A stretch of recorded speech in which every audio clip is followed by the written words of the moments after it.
Hi, I'm Cassandra. My sister Natalie's fiancé Garrett stood in our parents' driveway, pointing at my gleaming silver Aston Martin and demanding I hand it over as their wedding gift. He had no idea that when I smiled and tossed him those keys, I was also gifting him an $890,000 debt that would destroy his credit, ruin his business, and leave him scrambling to explain to my furious sister why their dream honeymoon was now impossible. The look on his face when the repo men showed up 3 days after their wedding? Priceless.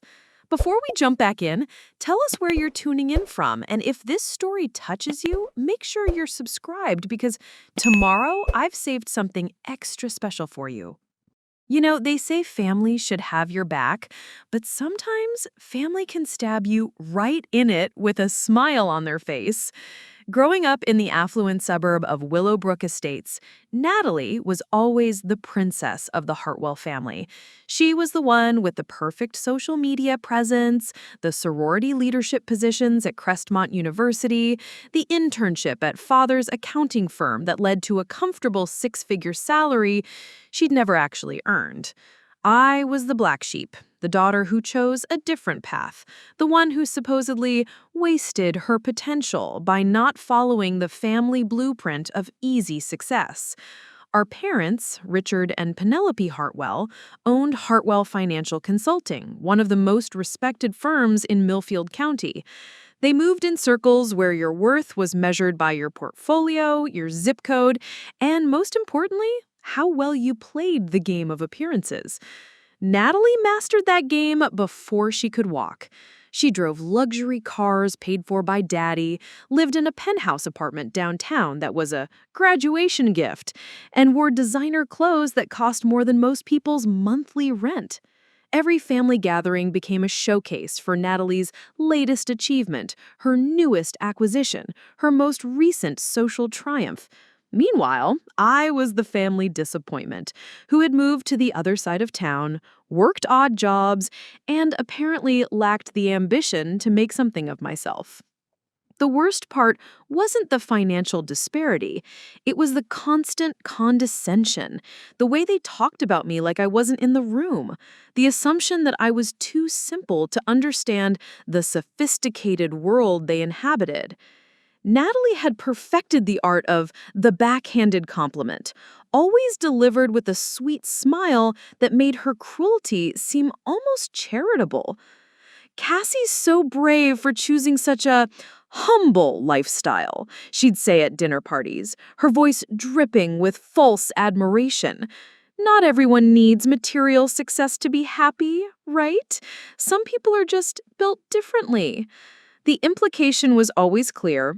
I was built wrong, fundamentally flawed, lacking the drive and intelligence necessary for real achievement. But here's what they never bothered to learn, what they were too arrogant to discover. While they were sipping champagne at charity galas and posting Instagram photos from exotic vacations, I was building something they never saw coming. Every odd job I worked, every night I spent studying instead of socializing, every penny I saved instead of spending on designer handbags, it was all part of a plan they were too self-absorbed to notice. You see, when I was 22, I didn't just move to the working-class neighborhood of Riverside like they thought. I was using that affordable rent to fund something much bigger.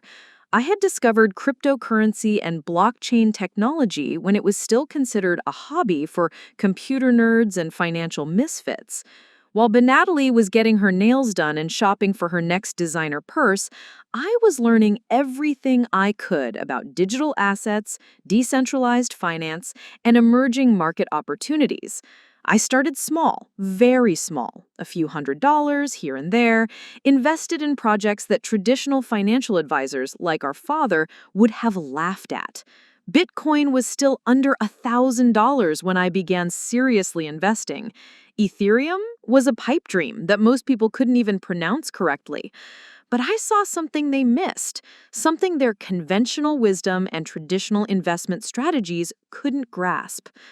The beautiful thing about cryptocurrency is that it doesn't care about your family name, your social connections, or whether you went to the right schools. It only cares about your research, your timing, and your willingness to take calculated risks. And I had become very, very good at all three. For 8 years, while my family dismissed me as a failure who couldn't even hold down a real job, I was quietly building a portfolio that would have made their traditional investments look like pocket change.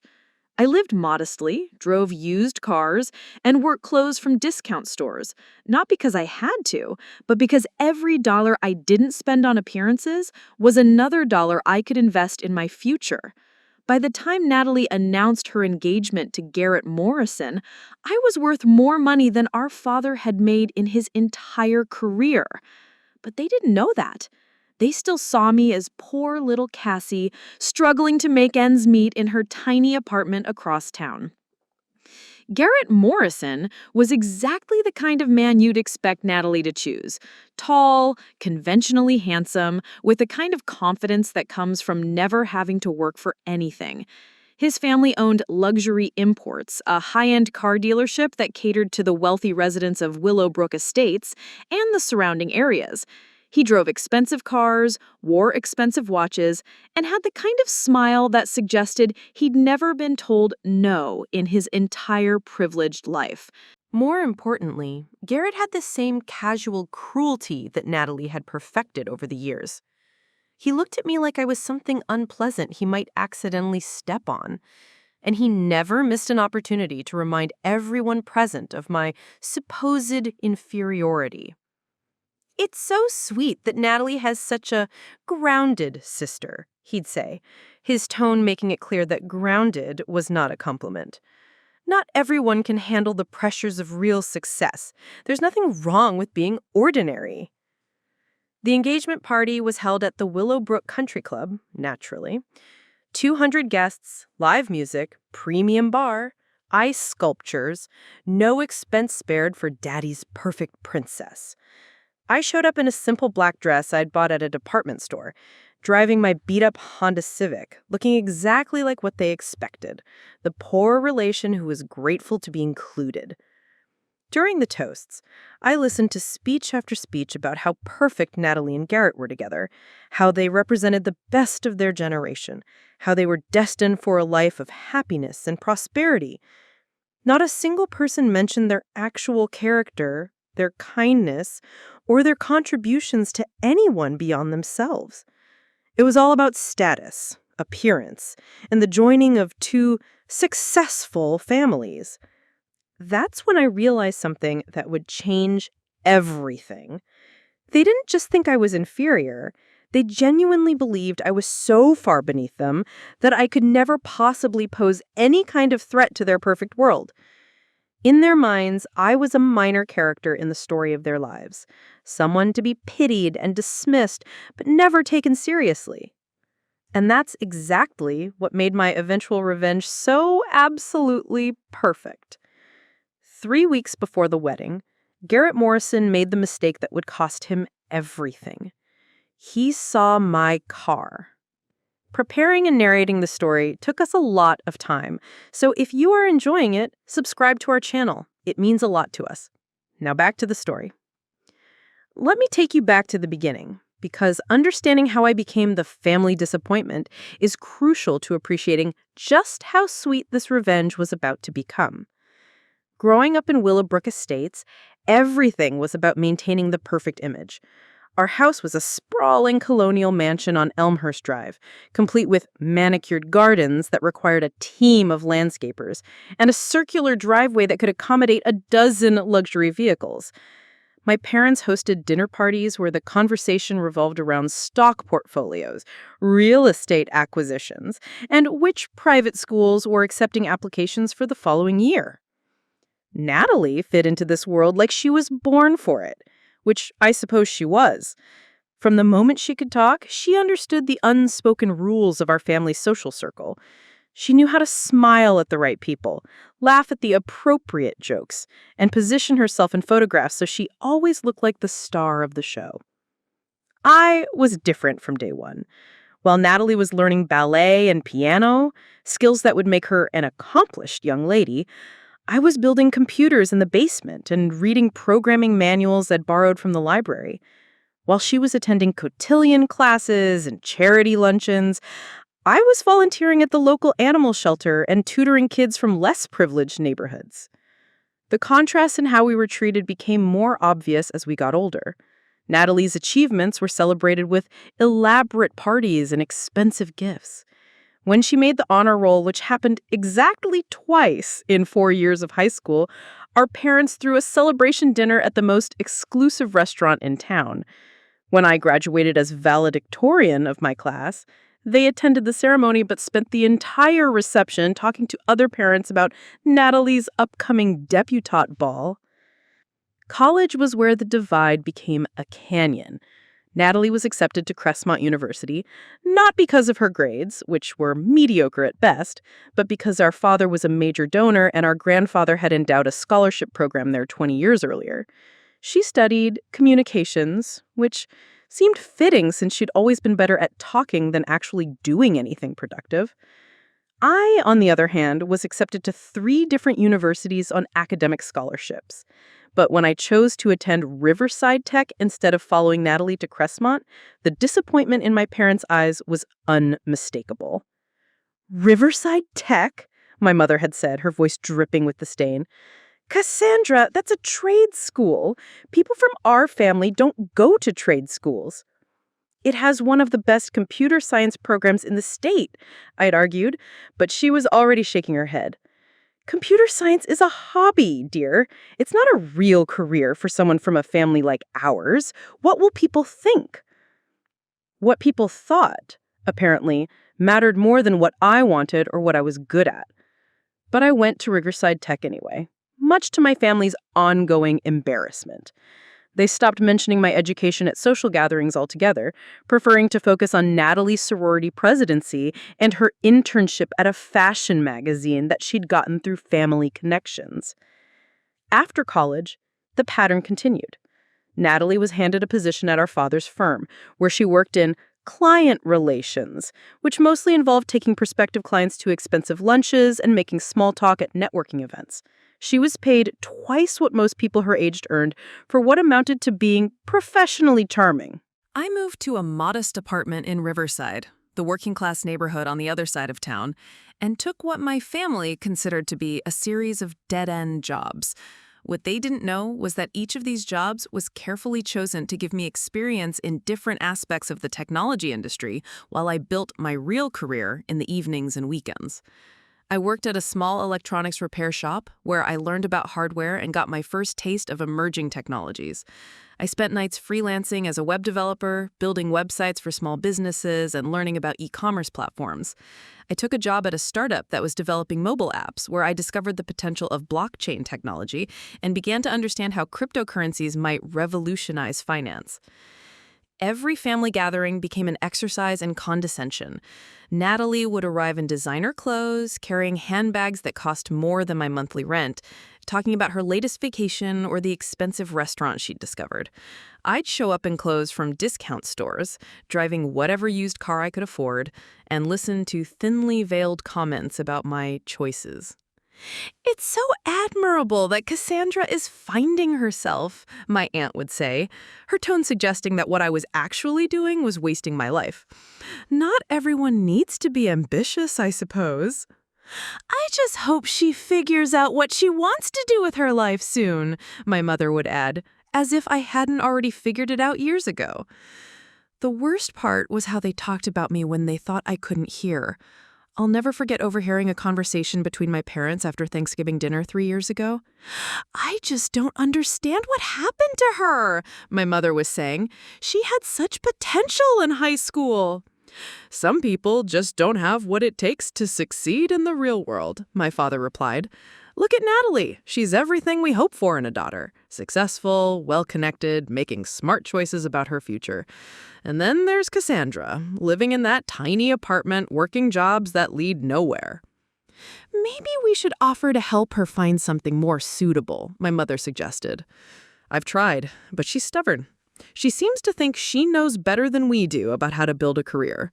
Let her figure it out on her own. Maybe when she gets tired of struggling, she'll be more open to guidance.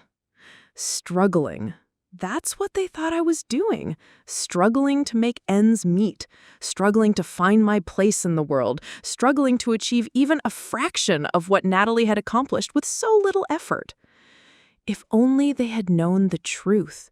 While they were celebrating Natalie's promotion to Senior Client Relations Specialist, a title that came with a salary increase and essentially no additional responsibilities, I was quietly building something that would dwarf anything our father had achieved in his entire career. The cryptocurrency market was exploding, and I was positioned perfectly to take advantage of it. Every dollar I saved by living modestly was another dollar I could invest.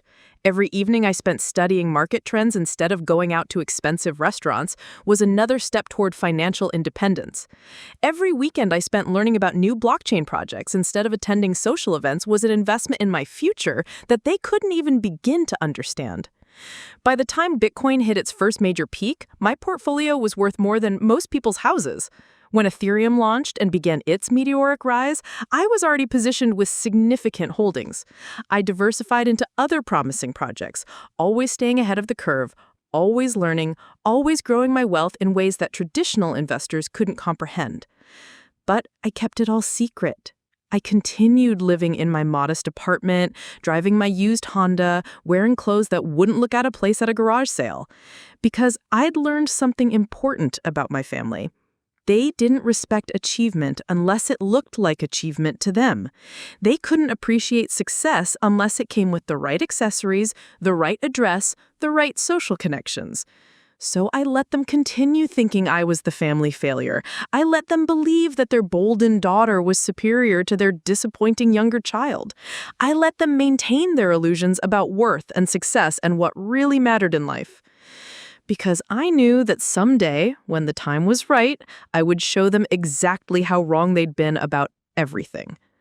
That day came sooner than I expected, and it arrived in the form of Garrett Morrison's greed and entitlement. That fake internet money was worth about $30,000 at the time. More importantly, it opened my eyes to a world that traditional financial advisors like my father completely ignored or dismissed as a fad. I started small, cautiously. Every paycheck from my various jobs was carefully divided. A portion went to living expenses, rent, food, basic necessities. Another portion went into traditional savings because I wasn't completely reckless. But the largest portion went into research and strategic cryptocurrency investments. While Natalie was spending her evenings at wine bars and networking events, I was spending mine in online forums, reading white papers, analyzing blockchain technologies, and learning from other early adopters who understood that we were witnessing the birth of an entirely new financial ecosystem. The key was patience and research. I didn't chase get-rich-quick schemes or put money into random altcoins based on social media hype. Instead, I studied the technology, understood the use cases, and invested in projects that solved real problems. Bitcoin for decentralized currency, Ethereum for smart contracts and decentralized applications, Chainlink for connecting real-world data to blockchain systems, Polygon for scaling solutions. Each investment was carefully calculated. I never put in more than I could afford to lose, but I also never held back when I identified a genuine opportunity. By 2017, when the first major cryptocurrency boom hit mainstream media, I was already sitting on gains that exceeded my father's annual income. But here's the beautiful part. Nobody in my family had any idea. They saw me working at what they considered dead-end jobs, the electronics repair shop, a stint as a freelance web developer, a position at a small fintech startup that none of them had heard of. What they didn't see was that each of these jobs was strategically chosen to expand my understanding of the technology sector while giving me access to information and opportunities they couldn't even imagine. At TechFix, I learned about hardware, mining operations, and met early adopters who shared valuable insights about emerging projects. As a freelance developer, I worked with blockchain startups building websites and applications that gave me insider knowledge about which companies had real potential and which were just riding the hype wave. At the fintech startup, I learned about traditional financial systems, regulatory challenges, and how cryptocurrency would eventually integrate with existing banking infrastructure. Every job was an education, every paycheck was seed money, and every evening was spent building something my family couldn't comprehend because they were too focused on conventional markers of success to see the revolution happening right under their noses. The hardest part wasn't the technical learning curve or even the financial risk. The hardest part was maintaining the facade, allowing my family to continue believing I was struggling while I was actually building generational wealth. Family dinners became exercises in acting, when my father would pontificate about sound investment strategies and the importance of diversified portfolios heavy in blue-chip stocks and government bonds. I'd nod politely while mentally calculating that my cryptocurrency gains in a single week often exceeded his quarterly returns. When Natalie would complain about having to budget for her latest European vacation, I'd listen sympathetically while knowing I could have bought her entire itinerary with the interest my holdings generated in a single day. When my mother would suggest I should consider going back to school for an MBA or perhaps look into getting my real estate license, something practical that could lead to real success, I'd thank her for the advice while knowing that my portfolio was already worth more than most people with advanced degrees would earn in their entire careers. The discipline required was extraordinary. I had to resist every urge to prove them wrong, to show them what I'd actually accomplished, to defend myself when they made their subtle and not-so-subtle digs about my life choices. But I understood something they didn't. The element of surprise is one of the most powerful weapons in existence. By 2019, my holdings had grown to 8 figures. I was wealthy enough to buy a mansion in Willowbrook Estates, to drive any car I wanted, to quit every job and live off passive income for the rest of my life. But instead, I maintained my modest lifestyle, continued working, and kept accumulating both knowledge and assets. The cryptocurrency market crash of 2018 had separated the real believers from the speculators, and I was definitely in the former category. While others panicked and sold at losses, I saw opportunity. I doubled down on my positions and projects I believed had long-term potential, acquiring assets at discount prices from people who didn't have the patience or understanding to weather the volatility. When the market recovered and then exploded to new heights in 2020 and 2021, those strategic purchases during the crash multiplied my wealth exponentially. But even then, I kept my success secret, maintained my humble lifestyle, and let my family continue their comfortable delusions about my supposed failures. The beauty of cryptocurrency is that it's largely invisible to people who don't understand it. Unlike traditional wealth, which announces itself through expensive cars, luxury homes, and designer clothes, digital assets can represent enormous value while leaving no visible trace. I could be sitting at a family dinner in my discount store clothes, driving my used Honda, living in my modest apartment, while having more liquid wealth than everyone else at the table combined. And that invisibility was exactly what made my eventual revenge so perfect. The final piece of my strategy involved the car, the gleaming silver Aston Martin that would ultimately be Garrett's downfall. Acquiring it required a carefully orchestrated plan that would set up the perfect trap for someone whose greed exceeded his intelligence. In early 2023, I learned about a unique opportunity through my network of cryptocurrency contacts. A luxury car dealer in New York was facing bankruptcy due to some poor investment decisions and legal troubles.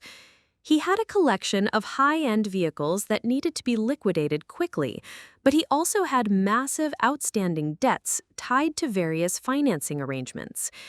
The Aston Martin DB11 was his crown jewel, a $250,000 car that was absolutely stunning, but came with a catch. It was collateral for a series of interconnected loans and leveraged investments that totaled nearly $900,000.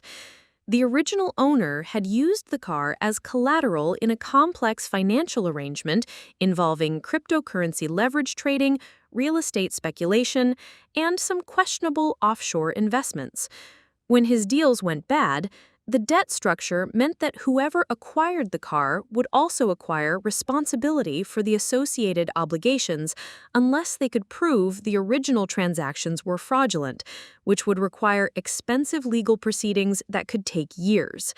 For most people, this would have been an impossible situation. The car was beautiful, but financially toxic. But for someone with my background in both cryptocurrency and legal research, it represented an opportunity. I could afford to pay cash for both the car and settle the associated debts if necessary, but more importantly, I could use the car's complex financial situation as the perfect weapon against someone who was greedy enough to want it, but too arrogant to do proper due diligence. I acquired the Aston Martin through a carefully structured transaction that left all the original debt obligations intact.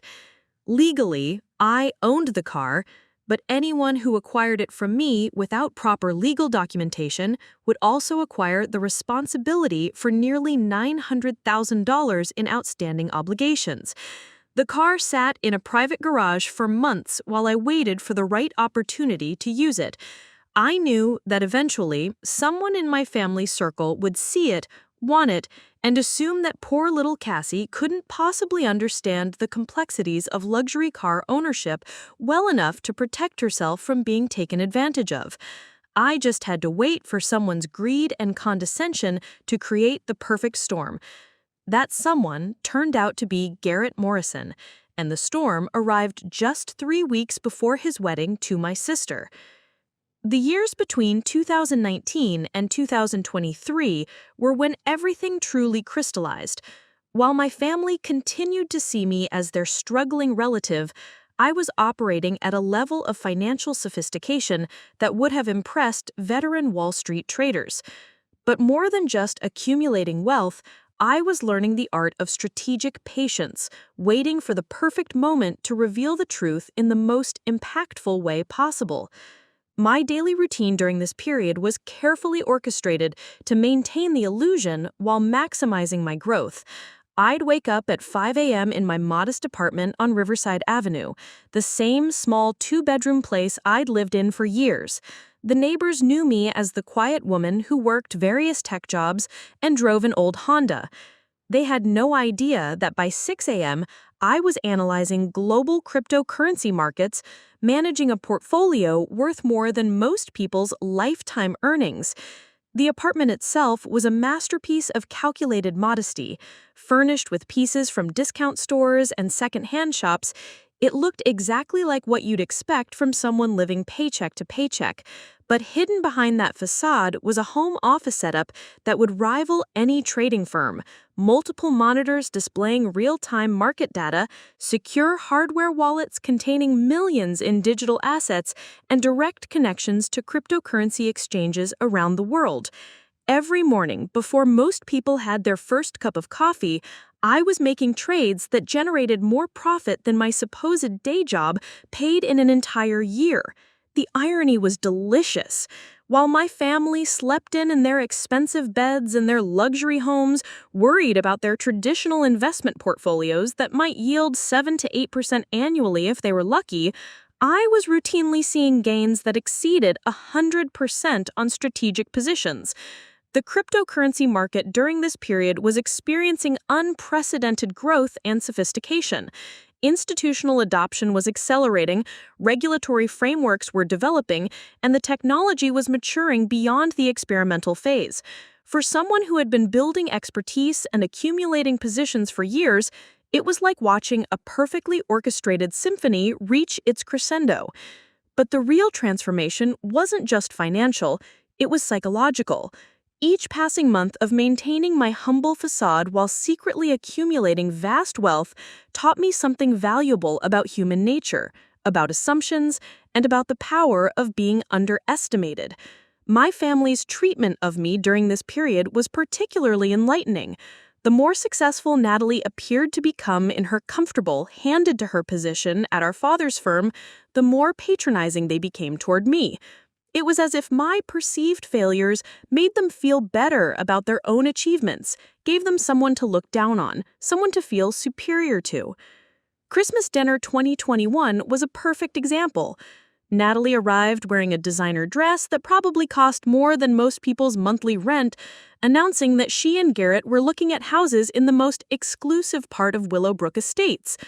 Meanwhile, I sat there in a sweater I'd bought at a department store clearance sale, nodding politely while she described the marble countertops and imported Italian fixtures they were considering. "You should come see it when we move in, Cassie," she said with that condescending sweetness she'd perfected. "It might give you some inspiration for when you're ready to upgrade your living situation." What she didn't know was that earlier that morning, while she was getting her hair done for the family gathering, I had completed a cryptocurrency arbitrage trade that netted more profit than her annual salary. I could have bought her dream house with cash and still had enough left over to buy the one next door. But I just smiled and said I'd love to see it someday. The discipline required to maintain this facade was extraordinary, but it was also educational. I learned to find satisfaction in achievements that nobody else recognized, to derive confidence from accomplishments that remained invisible, to build self-worth based on actual capability rather than external validation. More importantly, I learned to study my family with the detached perspective of an anthropologist observing a foreign culture. Their values, their assumptions, their blind spots. Everything became clear when I stopped trying to earn their approval and started simply observing their behavior. Garrett Morrison was particularly fascinating to study. During family gatherings, I watched how he interacted with different people, how his charm was carefully calibrated based on what he thought each person could do for him. With my parents, he was respectful and eager to please, positioning himself as the ideal son-in-law.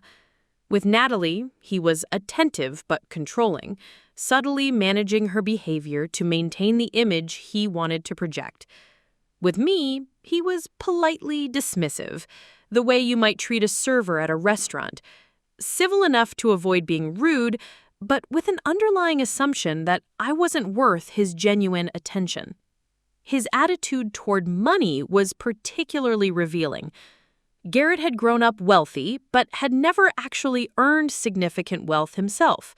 His family's car dealership provided him with a comfortable lifestyle and access to luxury vehicles, but he'd never built anything from scratch, never taken real risks, never experienced the satisfaction of creating value rather than simply inheriting it. This made him both greedy and careless, a dangerous combination. He wanted expensive things, felt entitled to them, but lacked the experience and wisdom that comes from actually earning them. It was exactly the kind of personality that would walk into a trap if the bait was appealing enough. During this period, I also began strategically positioning the elements that would eventually come together for my revenge. The Aston Martin was just one piece of a larger puzzle. I established relationships with legal professionals who specialized in complex financial disputes, quietly documented every condescending comment and dismissive interaction, and most importantly, built an unassailable foundation of legitimate wealth that could withstand any scrutiny. By 2022, my cryptocurrency portfolio had grown to the point where I could have retired and lived lavishly for the rest of my life. But retirement wasn't my goal. Justice was. I wanted my family to understand in the most visceral way possible how wrong they'd been about everything. The technical aspects of managing such a large cryptocurrency portfolio required constant attention and sophisticated strategies. I diversified across different blockchain ecosystems, participated in governance tokens that gave me voting rights in protocol decisions, and even became an early investor in several promising startups that were building infrastructure for the next generation of digital finance. One particularly profitable strategy involved yield farming and liquidity provision. By providing liquidity to decentralized exchanges, I earned fees from every trade while also receiving governance tokens that often appreciated significantly in value. It was like earning interest on money while also receiving stock options in companies that were revolutionizing finance. Another successful approach was participating in initial coin offerings and token sales for projects I'd thoroughly researched. My technical background and years of experience in the space allowed me to identify promising opportunities that institutional investors and retail traders often missed. Several of these early-stage investments returned 50x or 100x their initial value. But perhaps the most satisfying aspect of this period was learning to weaponize my family's own assumptions against them. Every time they dismissed my opinions as uninformed, every time they assumed I couldn't understand complex financial concepts, every time they talked down to me as if I were a child who needed their guidance, they were actually revealing information I could use against them later. For instance, when my father would explain why cryptocurrency was just a fad that serious investors avoided, he was telling me exactly how unprepared he was for the financial revolution that was already making me wealthy beyond his comprehension. When Natalie would complain about having to budget for her luxury purchases, she was revealing just how financially fragile her lifestyle actually was, despite its impressive appearance. Most importantly, when Garrett would make casual comments about expensive cars, luxury vacations, or investment opportunities, he was showing me exactly what kind of bait would appeal to his greedy nature. The final months before their engagement party were particularly intense. I knew the confrontation was approaching, and I spent considerable time fine-tuning every detail of the trap I was setting. The legal documentation for the Aston Martin was carefully structured to ensure that anyone who acquired it through informal means would inherit all the associated obligations. I established relationships with repo companies and debt collection agencies, making sure the enforcement mechanisms were in place and ready to activate. But most importantly, I prepared myself psychologically for what was about to happen. After years of being dismissed and underestimated, I was about to prove everything they believed about me was wrong. The satisfaction would be immense, but I also knew it would permanently change my relationship with my family. That price seemed more than worth it for the opportunity to serve justice with perfect poetic symmetry. The catalyst moment came on a Tuesday afternoon in late September, exactly 3 weeks before Natalie and Garrett's wedding.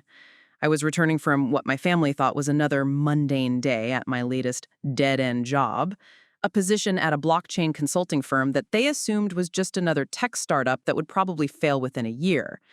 In reality, I was one of their senior advisors, helping Fortune 500 companies integrate cryptocurrency payment systems. But that detail remained my secret. I pulled into my parents' driveway in my trusty Honda Civic, the same car I'd been driving for years. It was a perfectly maintained vehicle that served my purposes, but to anyone observing, it reinforced their assumptions about my financial situation. What they couldn't see was the encrypted hardware wallet in my purse containing access to more wealth than most lottery winners ever dreamed of. The reason for my visit was ostensibly innocent. I was dropping off some old family photos that my mother had asked me to scan and restore digitally. Another one of those small favors that the family disappointment was expected to handle since I apparently had nothing better to do with my time. I'd spent the weekend carefully restoring decades-old photographs, removing scratches and fading, enhancing colors that had dulled with age. It was actually relaxing work that I enjoyed, but my family saw it as confirmation that I was wasting my technical skills on trivial projects. As I parked in the circular driveway of the Hartwell family mansion, I noticed an unusual level of activity. There were several luxury cars parked along the curved pathway, a BMW, a Mercedes, and most prominently, a bright red Ferrari that could only belong to one person, Garrett Morrison. The front door was open, and I could hear animated conversation coming from the back patio. It sounded like some kind of impromptu gathering, which was unusual for my parents' house. They frequently hosted informal business meetings or social events for their wealthy friends and associates. I let myself in through the front door, calling out to announce my presence. "Mom, I have those restored photos you wanted." Oh, Cassandra, perfect timing, my mother's voice called from the patio. Come join us, dear. We're having drinks with some of Garrett's business associates. I walked through the familiar hallways of my childhood home, past the expensive artwork and antique furniture that had always been more about displaying wealth than creating warmth. Through the floor-to-ceiling windows, I could see the gathering on the stone patio overlooking my mother's prize-winning garden. Natalie was there in a flowing sundress that probably cost more than most people's monthly rent, playing the perfect hostess alongside Garrett, who was dressed in the kind of casual, expensive outfit that screamed, "I have money, but I'm too cool to be obvious about it."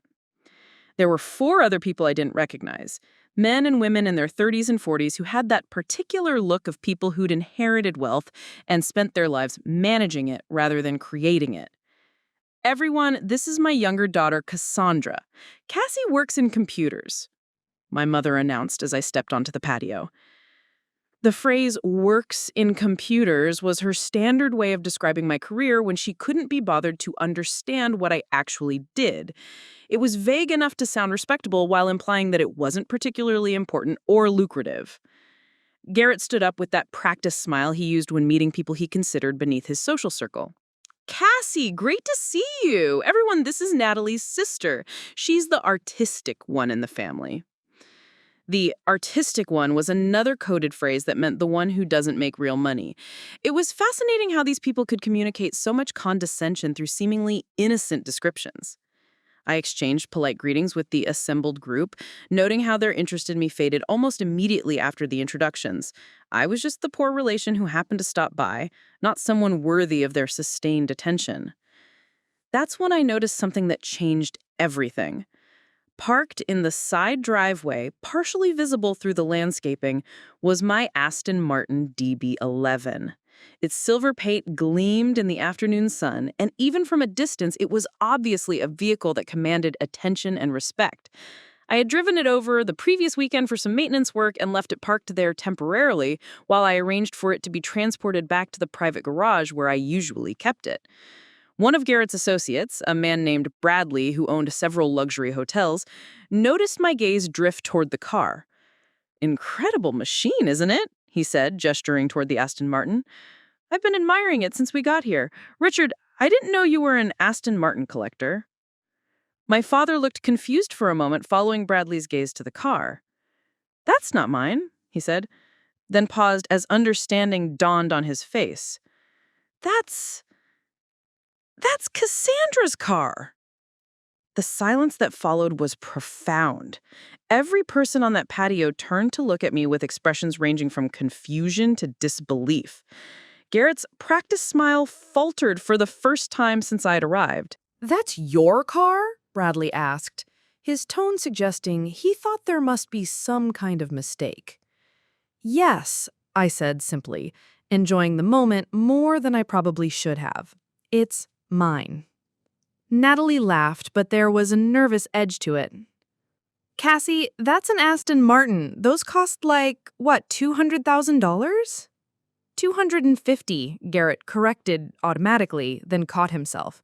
I mean, approximately, depending on the options and model year. The wheels were turning in everyone's heads. How could the family disappointment, the one who works in computers and drives a used Honda, possibly own a $250,000 luxury vehicle? "How did you—" my mother started to ask, then trailed off as if she wasn't sure she wanted to know the answer. This was the moment I had been waiting for, though not quite in the way I had expected it to happen. I had planned to reveal my success more dramatically, perhaps at Natalie's wedding or during some other family gathering where the impact would be maximum. But sometimes the universe provides better timing than you could orchestrate yourself. "I bought it," I said, my voice calm and matter-of-fact, "with cash." The statement hung in the air like a challenge to everything they thought they knew about me and the world in general. Garrett was the first to recover, though his confusion was obvious. "Cash? Cassie, where would you get that kind of money?" There it was, the moment when their assumptions about my life crashed into undeniable reality. They couldn't process the idea that I might have significant wealth because it contradicted every narrative they had constructed about success, family hierarchies, and their own superiority. From my investments, I said, still maintaining the casual tone that was clearly driving them crazy. I've done quite well with cryptocurrency over the years. My father made a sound that was half laugh, half snort. Cryptocurrency? Cassandra, that's gambling, not investing. Those things are completely volatile and unpredictable. Some are, I agreed. But if you understand the technology and do proper research, they can be quite profitable. Very profitable, actually. Garrett leaned forward in his chair, genuinely interested now. As a businessman, he recognized the possibility that there might be money-making opportunities he hadn't fully understood. How profitable are we talking about? Before I could answer, Garrett interjected with a comment that would seal his fate. Look, I'm sure Cassie has done fine with her little crypto hobby, but let's be realistic. We're talking about an Aston Martin here. That's serious money. There's probably some kind of lease arrangement or... He paused, and I could see an idea forming in his mind. Actually, you know what? That car is absolutely perfect. Perfect for what? Natalie asked. Garrett's smile returned, but now it had a predatory quality that I recognized immediately. For our wedding. Think about it. We've been trying to figure out transportation for the ceremony. We could rent something nice, but this is family. Cassie, you should let us use the Aston Martin for our wedding day. It would be perfect for the photos, and it would mean so much to have something from Natalie's family be a part of our special day. The audacity was breathtaking. He had gone from disbelieving that I could own such a car to demanding that I let him use it for his wedding in the span of about 3 minutes. Natalie's eyes lit up with excitement. Oh my God, Garrett, that's a brilliant idea. Cassie, it would be so perfect for our exit from the ceremony. Can you imagine the photos? I looked around the patio at the expectant faces, all of them waiting for my response. My parents looked hopeful. This would solve their daughter's transportation needs while also confirming that I knew my place in the family hierarchy. Garrett looked confident, as if he'd never been denied anything he had asked for. Natalie looked excited about the addition to her perfect wedding day. None of them had bothered to actually ask me if I wanted to lend them the car. They had simply assumed that, of course, I would, because what else would the family disappointment do but help make the golden child's wedding even more special? Actually, I said, letting the moment stretch just long enough to build anticipation, I have a better idea. Why don't I just give you the car as a wedding gift? The shock on their faces was immediate and profound. Garrett's mouth actually fell open. Natalie put her hand to her chest in theatrical surprise. My parents exchanged glances that suggested they were wondering if I had suffered some kind of mental breakdown. Give us the car? Garrett repeated, as if he hadn't heard correctly. As a wedding gift, I confirmed. Consider it my contribution to your new life together. What followed was an explosion of excitement and gratitude that was almost painful to witness. Natalie practically squealed with delight, already envisioning herself behind the wheel of a luxury car that would be the envy of all her friends. Garrett was trying to maintain some semblance of masculine composure, but his eyes were gleaming with greed and satisfaction. My parents looked relieved. Finally, their disappointing daughter was doing something appropriate, something that demonstrated proper family loyalty and an understanding of her place in the hierarchy. None of them thought to ask why I would make such an incredibly generous gift. None of them questioned whether there might be strings attached or complications involved. They were too blinded by the prospect of getting something valuable for free to consider that there might be more to the situation than met the eye. As I watched their celebration, I felt a calm satisfaction settle over me. The trap was set, the bait had been taken, and in just a few weeks, they would all learn exactly what kind of gift I had really given them. The beauty of it was that I had told them the complete truth. I was giving them the car as a wedding gift. I just hadn't mentioned that the car came with some additional features that weren't visible from the outside. The 3 weeks following my announcement were a masterclass in human psychology and the dangerous intoxication of getting something valuable for nothing. Watching Garrett and Natalie's behavior during this period was like observing laboratory subjects react to stimuli, except these subjects had no idea they were part of an experiment that would fundamentally change their lives. The first phase was pure euphoria. Within hours of my offer, Natalie had posted 17 different social media updates about her amazing wedding gift from her incredibly generous sister. The photo she shared showed her posing next to the Aston Martin with captions like, "Family that loves this hard, pause," and "Some people just have the most thoughtful sisters," emoji. What struck me most was how quickly the narrative had shifted. I went from being the family disappointment to being celebrated as the thoughtful sister who understood what really mattered. Suddenly, my years of modest living were reframed as saving up for something really special, rather than evidence of my supposed failures. Garrett's reaction was even telling. The man who had spent years treating me like a slightly embarrassing relative was now calling me regularly to discuss logistics for the wedding day.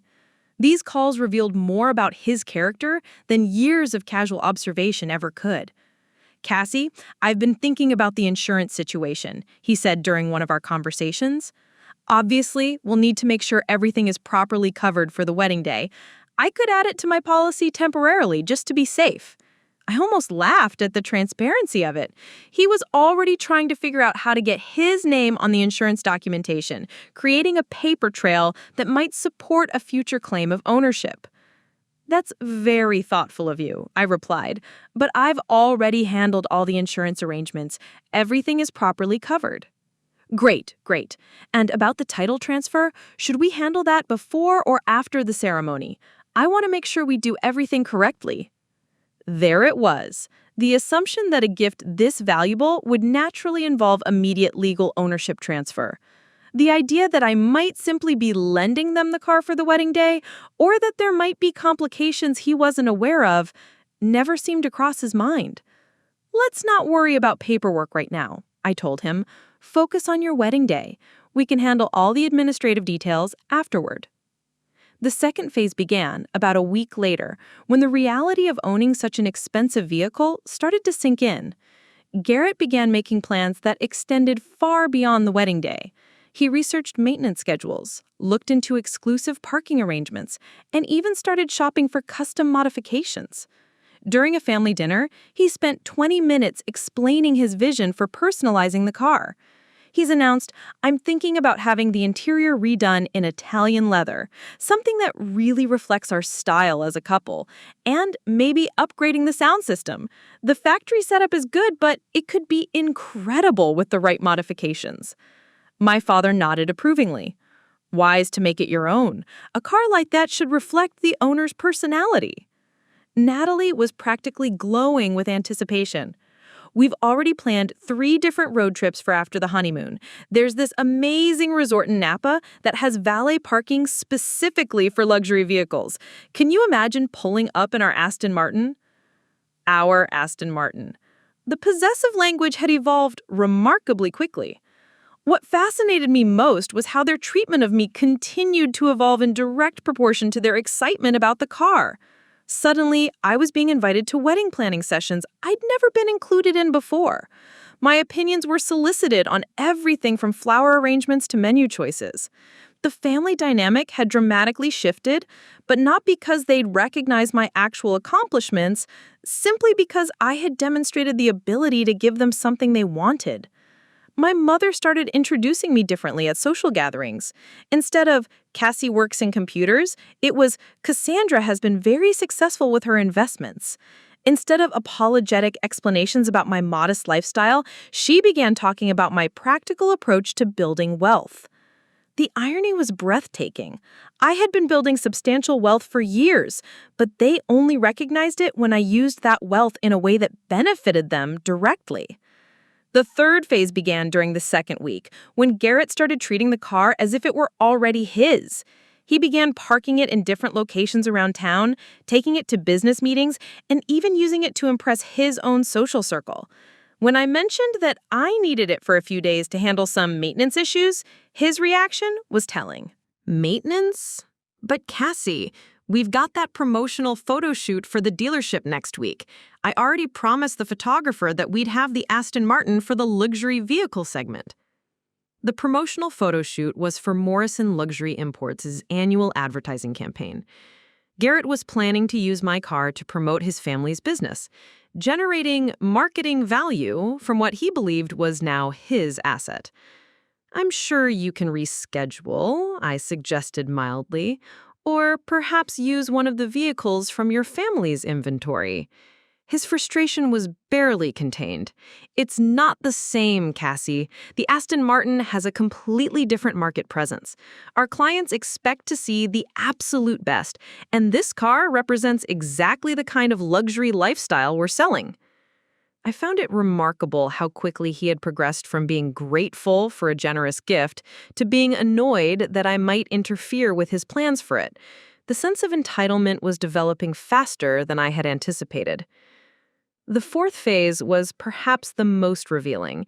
Garrett began making financial decisions based on his assumption of car ownership.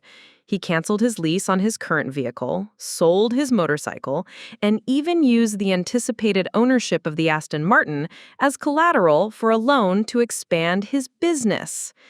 During a casual conversation, he mentioned that he had secured funding for a new location for Morrison Luxury Imports. "The bank was initially hesitant about extending our credit line," he explained, "but when I mentioned the Aston Martin and showed them some photos, they became much more interested in our loan application." This was exactly the kind of reckless overconfidence I had been counting on. Garrett was so certain that he now owned a valuable asset that he was using it as leverage for other financial commitments. The web of complications was growing more complex by the day. Natalie, meanwhile, had begun making her own assumptions about their upgraded lifestyle. She quit her comfortable position at our father's firm, announcing that she wanted to focus on building our luxury brand alongside Garrett's business expansion. "With the Aston Martin as our signature vehicle, we can really position ourselves in the ultra-high net worth market," she explained during a family dinner. "I'm thinking about starting a luxury lifestyle blog, maybe doing some influencer marketing. The car will be perfect for content creation." They had constructed an entire fantasy future around an asset they didn't actually own, making major life decisions based on assumptions that were about to be shattered in the most spectacular way possible. The final week before the wedding was when their behavior reached peak entitlement. Garrett began referring to himself as an Aston Martin owner in business settings. He joined exclusive car clubs, attended luxury vehicle events, and even had business cards printed with a photo of the car prominently displayed. Natalie started shopping for outfits that would complement the car's aesthetic and booked professional photo sessions to create content for her planned luxury lifestyle brand. She had already gained 3,000 new social media followers based on her posts about the car. Most tellingly, both of them stopped expressing gratitude for my gift. What had started as excited thanks and expressions of amazement had evolved into casual acceptance of their new status. The car wasn't a generous gift from family anymore. It was simply something they owned, something they deserved, something they had always been destined to have.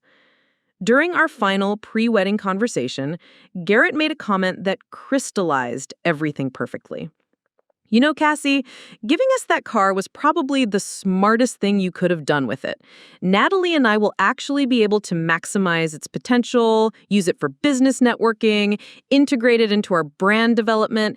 It would have just sat in your garage depreciating if you'd kept it." The assumption that I couldn't possibly make effective use of such a valuable asset, that I was too unsophisticated to understand its potential, that I had been essentially wasting it until they came along to rescue it, it was everything I had expected and more. As I listened to him explain how much more deserving they were of the car than I had ever been, I felt that familiar, calm satisfaction settling over me. In just a few days, they would discover exactly what kind of gift I had actually given them. The wedding was scheduled for Saturday afternoon at the Willowbrook Country Club. The plan was for Garrett to drive the Aston Martin to the ceremony, where it would be prominently displayed during the cocktail reception, then used for their grand exit as newlyweds. What they didn't know was that I had scheduled the debt collection process to begin the following Monday morning. By Tuesday evening, they would understand that sometimes the most generous gifts come with the highest costs. Saturday morning arrived with the kind of crisp October weather that wedding photographers dream about. Clear skies, golden sunlight, and just enough breeze to make everything feel fresh and alive. It was, as Natalie had posted on her Instagram story at 6:47 a.m., literally the most perfect day ever for the most perfect wedding ever. I woke up in my modest apartment with a sense of anticipation I hadn't felt in years. Today would be the culmination of everything I had been building towards, the moment when years of being underestimated would finally come to an end.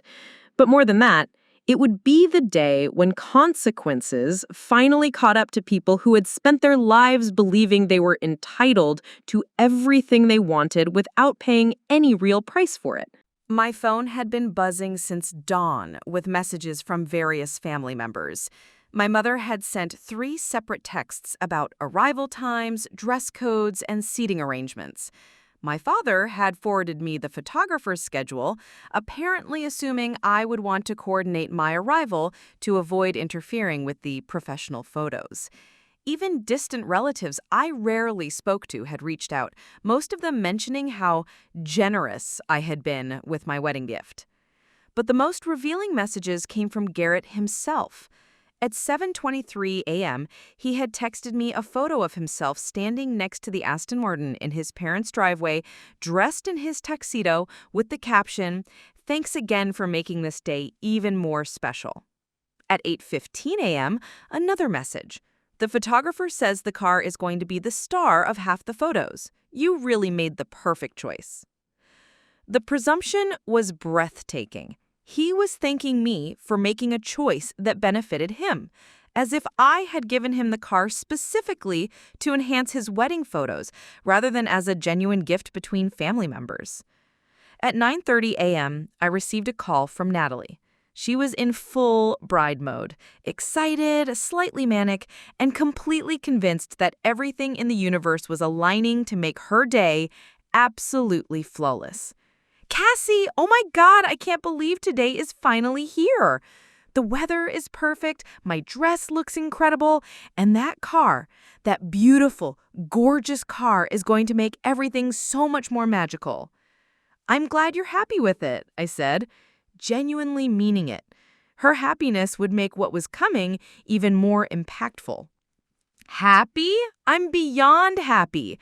Garrett drove it to the hotel this morning and said 3 different people stopped him in the parking lot to ask about it. One guy wanted to know if he was some kind of tech entrepreneur or hedge fund manager. Can you imagine? I could imagine it perfectly. Garrett was already using the car to create a false impression of his wealth and success, allowing strangers to draw conclusions about his status based on an asset he didn't actually own. We should probably discuss the logistics for after the wedding. You know, where you'll be keeping the car, maintenance schedules, that kind of thing. "Oh, don't worry about any of that," Natalie replied breezily. Garrett has it all figured out. He found this amazing garage facility that specializes in luxury vehicles, climate-controlled, 24-hour security, the whole thing. It's a bit expensive, but we decided it's worth it for proper care of such a valuable asset. They had already committed to expensive storage fees for a car they thought they owned. The web of financial obligations was growing more complex by the hour. "That sounds like a good solution," I agreed. "I'm sure Garrett has done his research." He has. He's been so thorough about everything. He even had his insurance agent review the coverage options and recommend some additional policies. Did you know you can get specialty insurance just for exotic vehicles? We never would have got about stuff like that before, but when you own something this special, you have to be really careful about protecting it. The conversation continued for another 10 minutes, with Natalie rattling off details about their plans for the car, their honeymoon driving route through wine country, and the various social events where they plan to make dramatic arrivals in their new luxury vehicle. Every sentence reinforced how completely they had embraced the fantasy of ownership. After hanging up, I spent some time reviewing the documentation I had carefully prepared over the past 3 weeks. The legal paperwork was meticulous, every detail verified by attorneys who specialized in complex asset transfers and debt obligations. The timeline for enforcement was precisely choreographed. Most importantly, the evidence trail was absolutely bulletproof. The beauty of the situation was that I had been completely honest with everyone involved. I had given them the car as a wedding gift, exactly as I had promised. The fact that the car came with certain financial obligations attached wasn't deception on my part. It was simply information they hadn't bothered to request before accepting the gift. At 11:30 a.m., I began getting ready for the wedding. I had chosen my outfit carefully, an elegant but understated navy dress that was appropriate for the occasion without drawing attention. Today wasn't about me being the center of attention. Today was about watching other people face the consequences of their assumptions and choices. As I prepared, I found myself thinking about the broader implications of what was about to happen.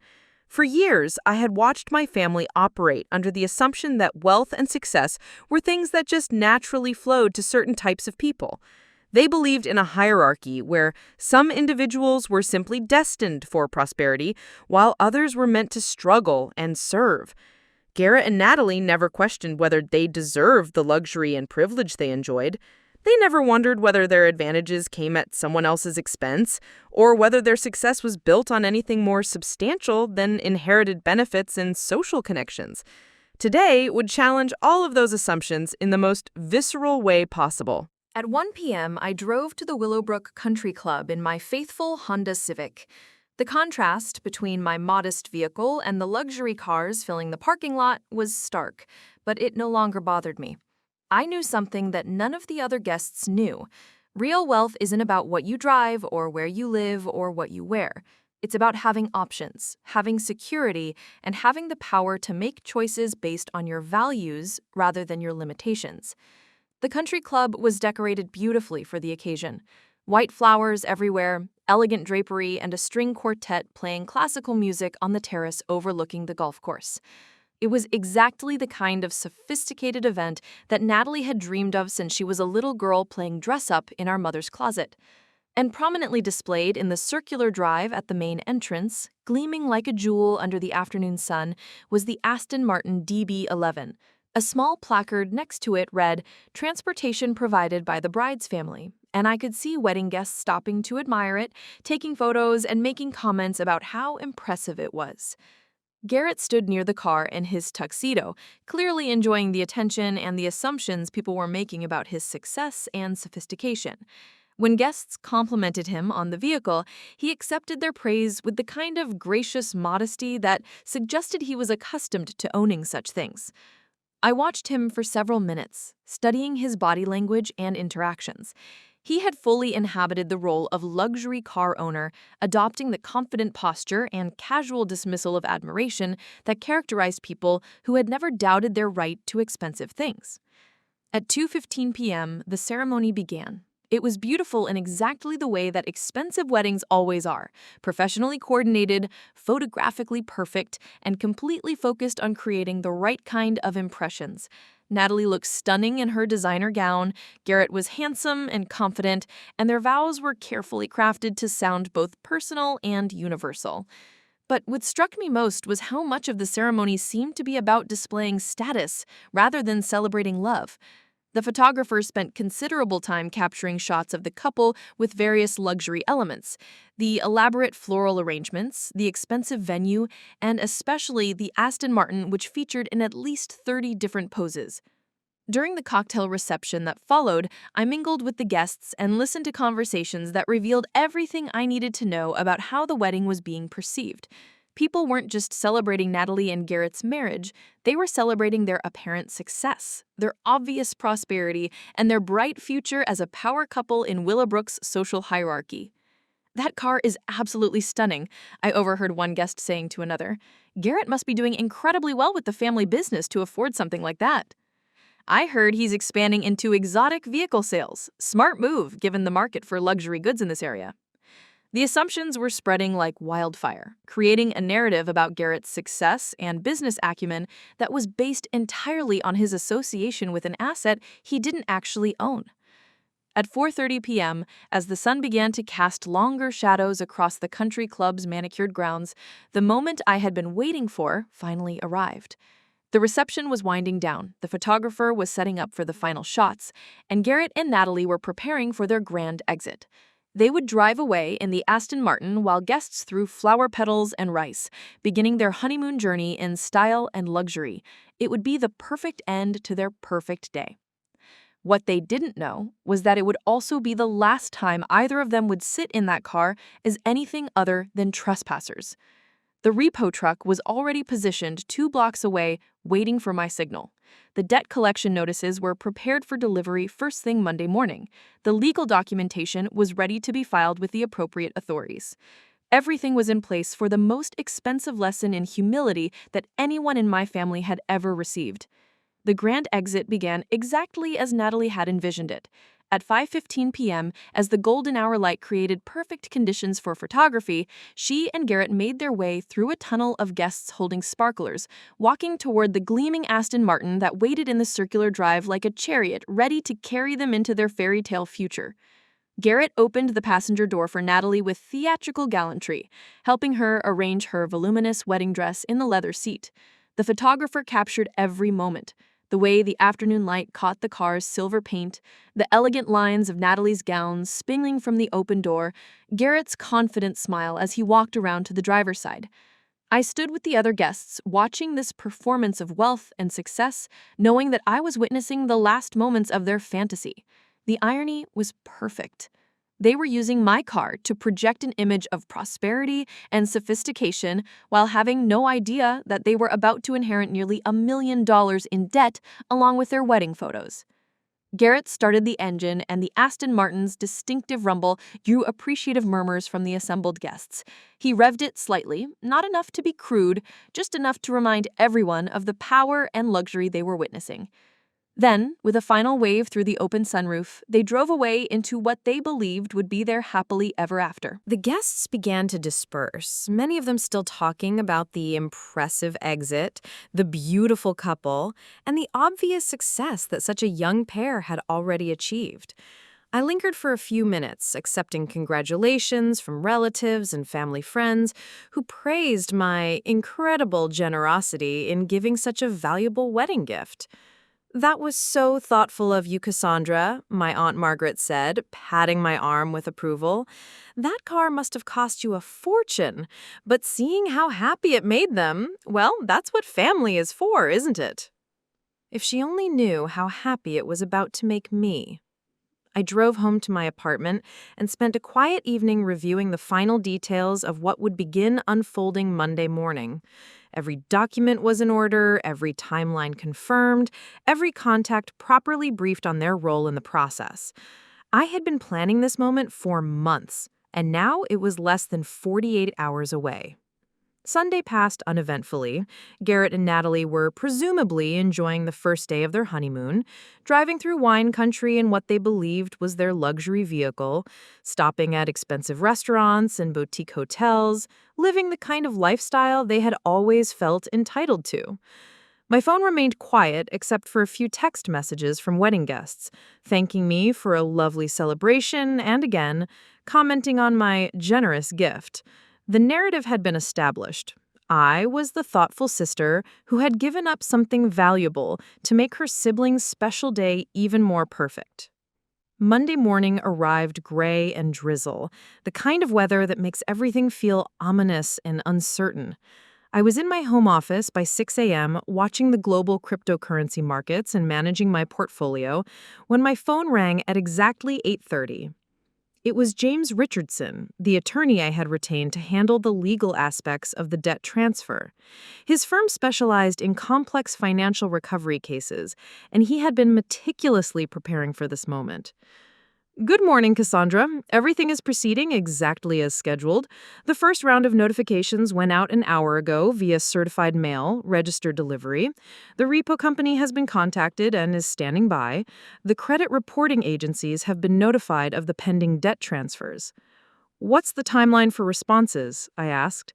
Based on the documentation, the new owners have 72 hours to either satisfy the outstanding obligations or challenge the debt transfer in court. Given the amounts involved and the complexity of the original financing arrangements, I expect them to need legal representation fairly quickly. And the car itself? The repo order goes into effect Wednesday morning if the obligations aren't met. Our contacts at Morrison Luxury Imports have been notified that there may be some complications with a vehicle that's been associated with their business operations. The beauty of the situation was that everything was completely legal and above board. I had purchased the car along with its associated debt obligations. The new owners, Garrett and Natalie, had accepted the transfer of the asset without investigating what came with it. Now they would discover that sometimes free gifts come with very expensive strings attached. At 10:45 a.m., my phone rang again. This time, it was Natalie, and her voice had none of the blissful happiness I had heard during our conversation the day before the wedding. Cassie, I need to ask you something, and I need you to tell me the truth. Did you know there were problems with the car when you gave it to us? What kind of problems? I asked, though I knew exactly what had happened. We got this certified letter this morning at the hotel, something about outstanding debt obligations and immediate payment requirements. There are numbers here that don't make any sense. The letter says we owe almost $900,000 on the car. I let the silence stretch for a few seconds before responding. That sounds serious, Natalie. What exactly does the letter say? It says that the car was collateral for some kind of leveraged investment scheme, and that whoever owns the car is responsible for the associated debts. Cassie, this has to be some kind of mistake. You bought the car with cash, right? You told us you bought it with cash. I did buy it with cash. I confirmed that. You never lied to you about that. Then how can there be debt associated with it? This was the moment I had been anticipating for months. Well, Natalie, when I bought the car, it came with certain financial obligations attached to it. The previous owner had used it as collateral for various investments and loans. When I purchased it, I also purchased those obligations. But you gave us the car as a gift. Doesn't that mean you're still responsible for the debts? Actually, no. When you accept ownership of an asset, you accept responsibility for everything associated with that asset. It's part of basic contract law. I could hear her breathing becoming more rapid, and when she spoke again, her voice had a panicky edge to it. Cassie, we can't pay $900,000. We don't have that kind of money. This is our honeymoon. This is supposed to be the happiest time of our lives. I understand this is stressful, Natalie. Perhaps you should contact a lawyer who specializes in financial matters. They might be able to help you understand your options. Our options? What options? We can't afford to pay this, and we can't afford expensive lawyers either. Can't you just take the car back? Can't you undo the gift? I'm afraid it doesn't work that way. Once you've accepted ownership, the transfer is complete. The car is legally yours, along with everything that comes with it. There was a long pause, followed by the sound of muffled conversation. I could hear Garrett's voice in the background, though I couldn't make out the words. When Natalie came back on the line, she sounded desperate.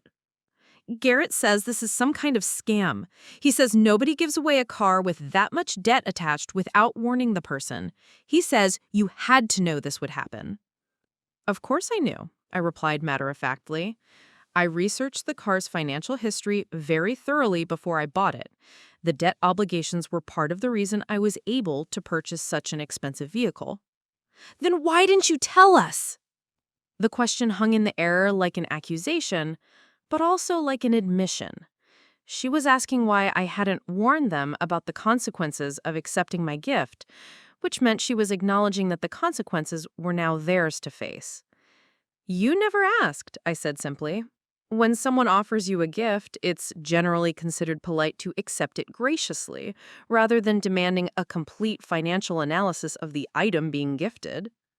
"But this is different. This isn't just a gift. This is sabotage." I prefer to think of it as education.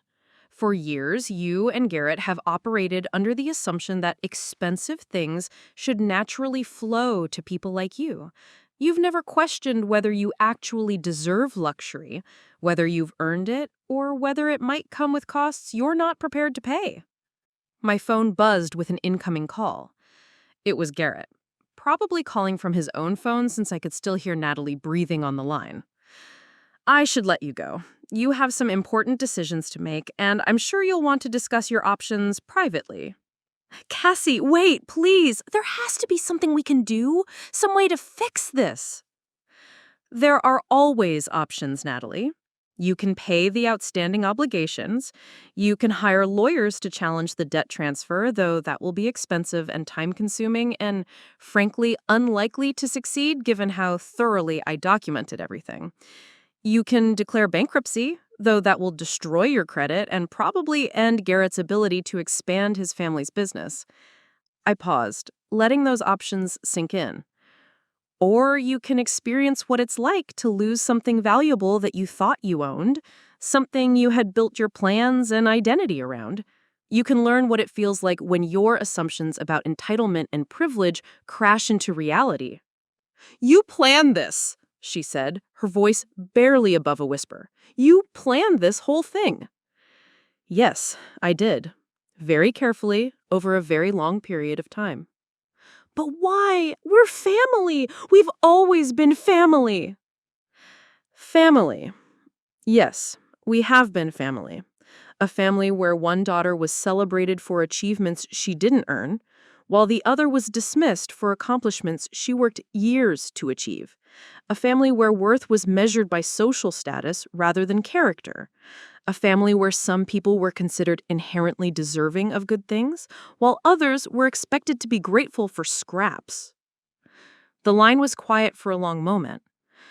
"The repo truck will arrive Wednesday morning if the debt isn't satisfied. I'd recommend not making any plans that involve the car after Tuesday night." I hung up and sat back in my chair, feeling a satisfaction that was deeper and more complete than any cryptocurrency gain I had ever experienced. The systematic exposure had begun, and there was no stopping it now. Tuesday arrived with the kind of crisp clarity that makes everything seem sharper, more defined. I woke up knowing that within the next 24 hours, the final pieces of my carefully orchestrated revelation would fall into place. The phone calls would intensify, the family would mobilize, and everyone would finally understand exactly who they had been underestimating for all these years. The first call came at 7:22 a.m. It was my father, and his voice carried the kind of controlled authority he used when he believed he could manage any situation through sheer force of will and professional expertise.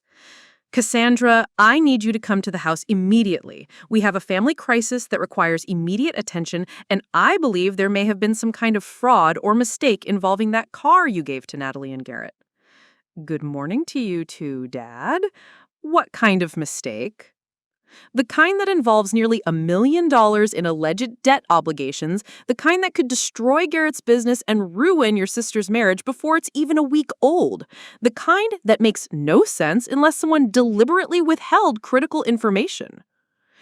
There it was, the assumption that I couldn't possibly have understood what I was doing, that I must have been the victim of some elaborate scam rather than the architect of a sophisticated revenge plot. "I'll be there in an hour," I said. The drive to my parents' house gave me time to prepare mentally for what would likely be the most intense family confrontation of my life. For years, I had imagined this moment, the point where I would finally reveal the truth about my success, my capabilities, and my complete understanding of everything they had dismissed as beyond my comprehension. When I arrived at the Hartwell mansion, I could see immediately that the crisis had mobilized the entire family support system. There were 4 cars in the driveway, my parents' vehicles, Garrett's red Ferrari, and a black sedan I didn't recognize that probably belonged to their attorney. Through the windows, I could see people moving around inside with the kind of urgent energy that suggested panic was setting in. I let myself in through the front door and followed the voices to my father's home office, the wood-paneled sanctuary where he had conducted business for decades, and where family crises were traditionally managed with the same methodical approach he used for his clients' financial emergencies. The scene inside was exactly what I had expected. Garrett sat in one of the leather chairs facing my father's desk, still wearing the expensive casual clothes from his abbreviated honeymoon, but looking haggard and desperate. Natalie sat beside him, her eyes red from crying, clutching a tissue and staring at a pile of legal documents spread across the coffee table. My mother stood near the window, her arms crossed, radiating the kind of barely controlled fury she reserved for situations that threatened the family's social standing. And behind the desk, in his element as the family problem solver, was my father, surrounded by law books and legal pads, looking like a general planning a military campaign. Also present was a man I didn't recognize. Tall, silver-haired, wearing an expensive suit that marked him as the kind of high-powered attorney who charged by the minute and promised to fix any problem with sufficient application of legal pressure and intimidation. "Cassandra," my father said as I entered the room, "thank you for coming. This is Gerald Blackstone from Blackstone Whitman and Associates. He specializes in complex financial litigation." The attorney stood and extended his hand with the kind of practiced charm that came from years of dealing with wealthy clients in crisis. "Miss Hartwell, your family has asked me to review some documentation regarding a vehicle transfer that seems to have some complications." "I'm sure they have," I replied, taking a seat in the remaining empty chair. The positioning was perfect. I was facing everyone else, like a defendant about to be interrogated, which is exactly how they saw the situation.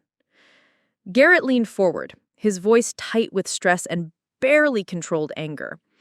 "Cassie, I need you to explain to me how you could give us a car with almost $1 million in debt attached to it without saying a single word about the financial obligations." "I gave you the car as a wedding gift, just like I promised I would." "But you knew," Natalie said, her voice cracking with emotion. "You knew about the debt and you let us accept it anyway. How could you do that to your own sister?" My mother stepped forward, her voice sharp with accusation. "Cassandra, if you were in some kind of financial trouble, if you had gotten in over your head with this car purchase, you should have come to us for help instead of passing the problem along to Natalie and Garrett." The assumption was breathtaking. Even faced with evidence that I had orchestrated something sophisticated and complex, they still couldn't conceive that I might have done it intentionally. In their minds, I was either a victim who had been deceived or someone who had made a mistake and was too ashamed to admit it. My father picked up a thick folder from his desk. "Gerald has reviewed the documentation, and while the debt transfer appears to be technically legal, there may be grounds to challenge it based on disclosure requirements and gift regulations." "The challenge," the attorney interjected smoothly, "will be expensive and time-consuming. We're looking at potentially 2 years of litigation with costs that could easily reach 6 figures, and frankly, the documentation appears to be quite thorough and professionally prepared." He opened his folder and removed several documents. "Ms. Hartwell, the legal paperwork for this vehicle purchase and debt assumption is remarkably sophisticated. The contracts, the asset transfer agreements, the liability assignments, Everything has been structured with a level of expertise that suggests significant legal consultation. I saw understanding begin to dawn in his eyes, even if the rest of my family wasn't there yet.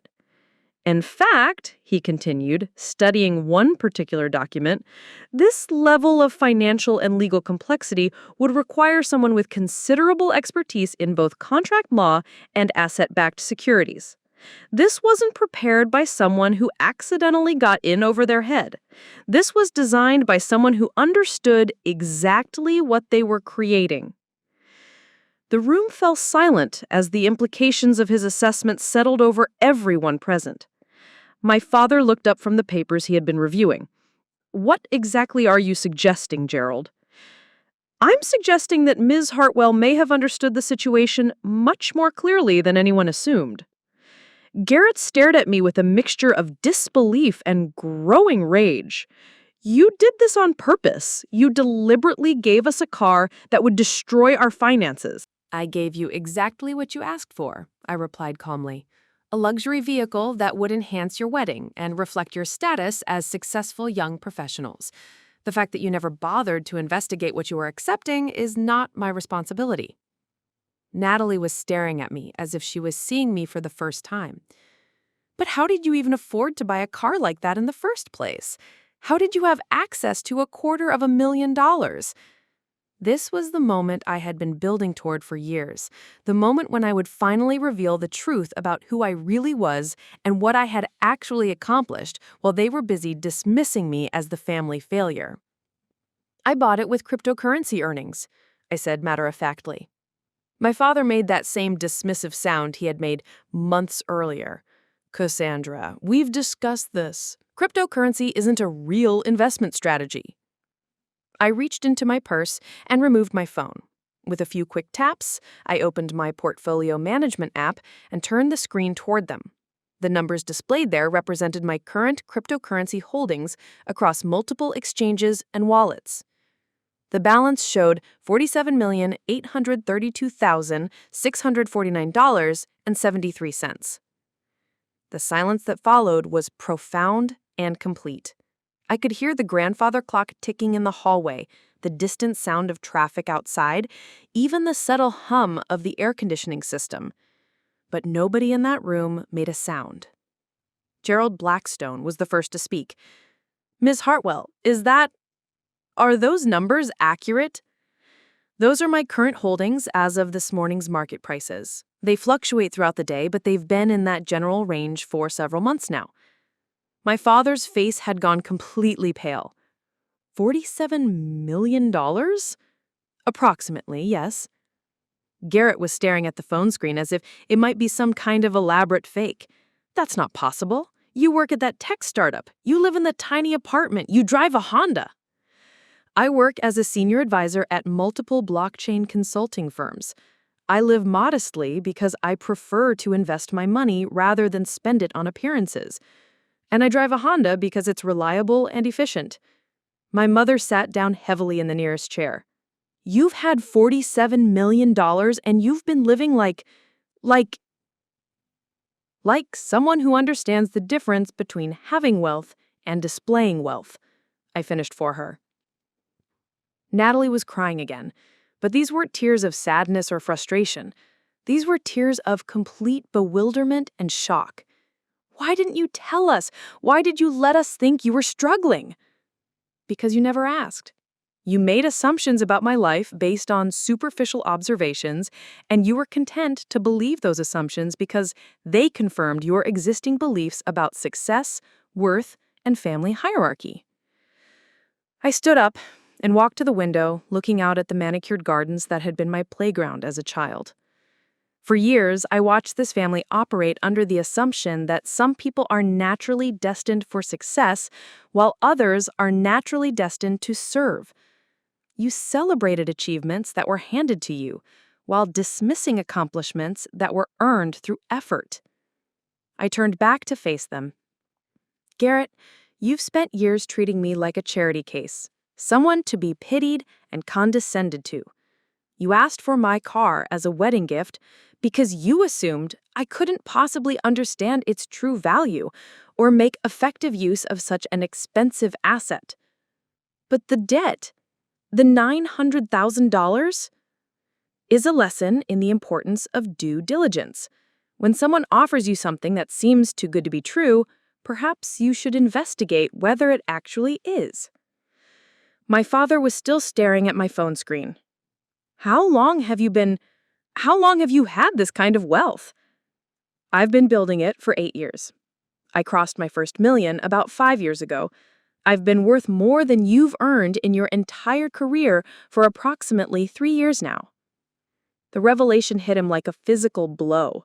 His daughter, the one he had dismissed as lacking practical intelligence, had accumulated more wealth than his prestigious law firm had generated in decades of operation. Gerald Blackstone cleared his throat. Ms. Hartwell, given this information, I think it's important that everyone understand the situation clearly. You have the financial resources to resolve the debt obligations associated with the vehicle, correct? Of course I do. And you chose not to inform your sister and her husband about any potential complications before transferring the car to them. They chose not to ask about any potential complications before accepting the transfer.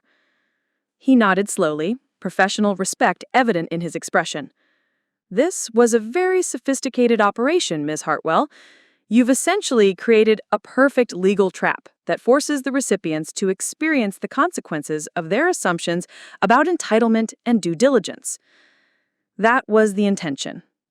Yes.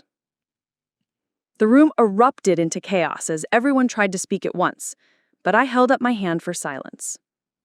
There is a solution to this situation, I said calmly, but it requires acknowledging some uncomfortable truths about how this family has operated for the past decade.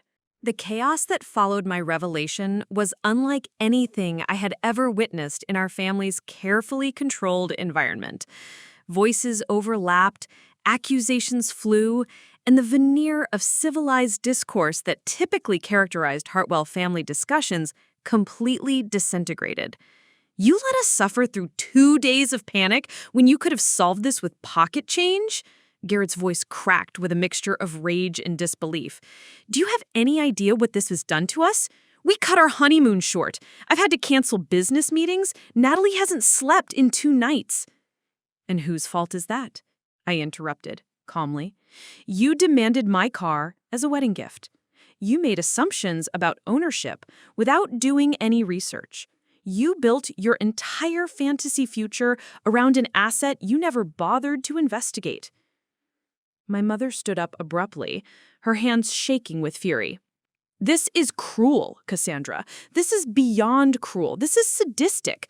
You have $47 million, and you watched your own sister cry herself to sleep because she thought her marriage was ruined before it even began? No, I said firmly. I watched my sister experience, for the first time in her life, what it feels like when consequences catch up with entitlement. I watched her learn what happens when you assume the universe owes you luxury without effort. Gerald Blackstone had been observing this exchange with the detached fascination of someone watching a case study in family psychology unfold in real time. Ms. Hartwell, you mentioned that there's a solution to this situation. What exactly did you have in mind? I walked back to my chair and sat down, looking at each family member in turn. The solution is simple. I pay off the debt obligations associated with the car. Garrett and Natalie keep the Aston Martin as my wedding gift, exactly as originally promised. The repo action is canceled, their credit remains intact, and they can continue living their luxury lifestyle. Hope flickered across Natalie's tear-stained face. You would do that?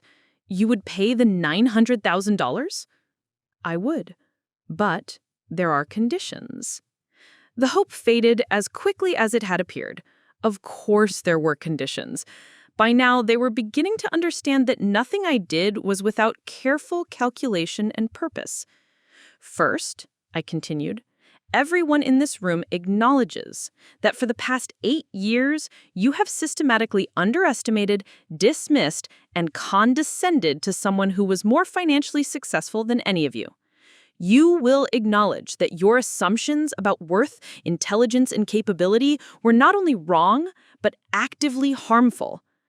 My father shifted uncomfortably in his chair. Cassandra, that seems like... I'm not finished, I said, cutting him off. Second, Garrett apologizes publicly for every condescending comment, every dismissive interaction, and every assumption he made about my capabilities and worth. Not a private apology, not a family apology, a public acknowledgement of his behavior and its consequences. Garrett's face flushed with anger and humiliation. Public? You want me to humiliate myself publicly? I want you to experience what it feels like to have your assumptions about yourself challenged in front of people whose opinions matter to you, the same way you challenged mine for years. Third, I continued, Natalie resigns from her position at Dad's firm and finds employment based on her actual qualifications rather than family connections. She experiences what it's like to earn success rather than inherit it. That's not fair, Natalie protested. I've worked hard at the firm. Have you? Or have you shown up, looked presentable, and allowed your last name to carry you through tasks that required minimal actual effort? The silence that followed suggested she knew the answer to that question. Fourth, this family stops operating under the assumption that some people are naturally destined for success, while others are naturally destined for service. You acknowledge that achievement comes from effort, intelligence, and character, not from inheritance and social connections. My mother's voice was ice cold when she responded. And if we refuse these conditions? Then Garrett and Natalie can figure out how to pay $900,000 on their own, or they can experience what bankruptcy feels like. The repo truck arrives tomorrow morning at 9 a.m. if the debt isn't satisfied. Gerald Blackstone leaned back in his chair, clearly impressed despite himself. Ms. Hartwell, you've essentially created a perfect choice architecture. Accept the conditions and acknowledge uncomfortable truths about family dynamics, or face severe financial consequences that will affect them for years to come. That was the design, yes. The room fell silent again, as everyone processed what I was offering and what it would cost them. Not money. I was offering to pay that, but something much more valuable to people who had built their identities around assumed superiority. Their pride. My father was the first to speak. The public apology, how public are we talking about? Garrett's family business operates primarily through reputation and social connections in Willowbrook's wealthy community. I think an acknowledgement in the same social circles where he spent years dismissing me would be appropriate. You're asking me to destroy my professional reputation? Garrett said bitterly. I'm asking you to tell the truth about how you've treated people you considered beneath you. If that destroys your reputation, perhaps your reputation was built on something that deserved to be destroyed. Natalie was crying again, but these tears were different. These weren't tears of panic or desperation. These were tears of someone finally understanding that actions have consequences, that privileges come with costs, and that the world doesn't owe anyone anything simply because they exist. "Why are you doing this to us?" she whispered. "We're family." Yes, we are family. And for years, this family has operated under a system where some members were valued and others were dismissed, where some achievements were celebrated and others were ignored, where some people were assumed to be naturally superior while others were assumed to be naturally inferior. I stood up and walked to the family portrait that had hung on the wall of my father's office for as long as I could remember. In it, we were all younger, Natalie maybe 16, me 14, our parents in their prime. We looked like the perfect successful family, all of us smiling, all of us properly positioned to project wealth and status. Do you know what I see when I look at this picture? I asked.